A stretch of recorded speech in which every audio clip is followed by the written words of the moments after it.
Um, you wrote a marvelous, very beautiful essay about the stupidity of computers, but you speak about the stupidity of computers, not of the internet. What is your point of view in this debate? Please take the microphone. Well, I think I'd like to approach it from two angles, one of which was that I myself was an anonymous blogger for many years, and in fact my Proust essays were published anonymously.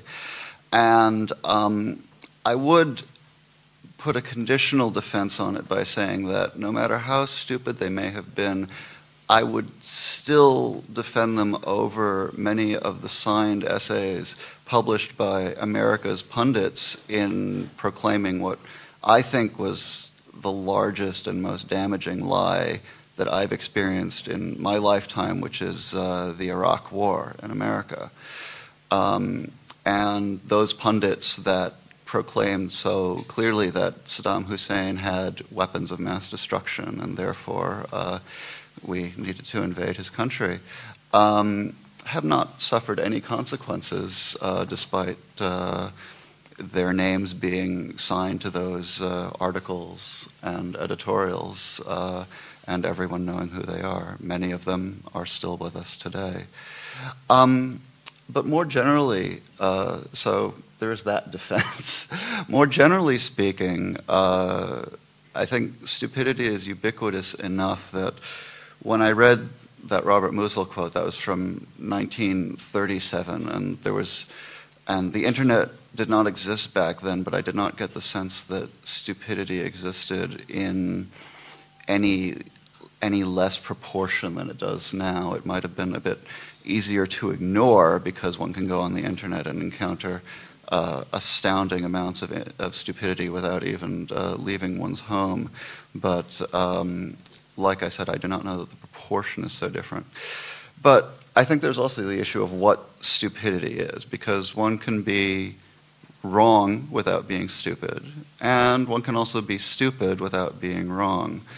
One definition that used to come up frequently in computer science circles and elsewhere was that stupidity was doing the same thing over and over again and expecting different results. I looked for the source of this, and the quote originally refers to insanity, not stupidity, but I think that gives too much credit to sane people, so I would like to propose that stupidity is the better word that should be defined in that way. Robert Musil distinguishes between two types of stupidity, a less dangerous and a more dangerous kind. The less dangerous kind being a lack of intelligence, and the more dangerous kind being a failure of intelligence. And when I speak of the stupidity of computers, I'm speaking of merely the lack of intelligence, that computers do not have a sense of meaning, that our words to them do not mean and do not have any particular attachments. They are mere symbols that are being manipulated as one manipulates numbers and sums. The failure of intelligence, I think, comes when we use computers and either expect them to do our thinking, to do the sort of difficult sort of thinking for us, or we ask computers to repeat back to us our own prejudices and stupidities and think that because they're coming from a computer that they are somehow more objective and truthful.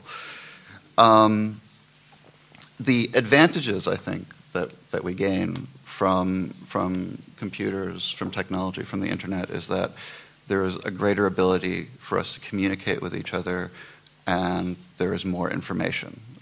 Good and bad information, but more information. And I would not be here tonight, which I am happy to be invited, were it not for the internet.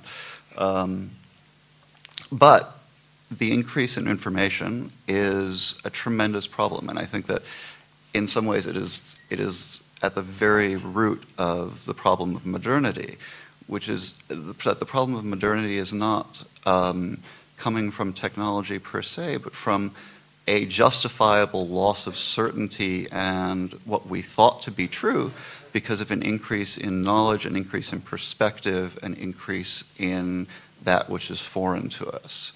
And and I think there are three reactions to this, and there are three reactions that become more extreme as orders of magnitude more information is thrown at us. One is to retreat back into the dogmas of the past and pretend that they are still true, and I would call that lazy and stupidity. Another is to give up on the possibility of being certain of anything whatsoever. And I think that is also lazy and somewhat stupid. And I think that one can see that in certain philosophers of the 20th century who will go unnamed here.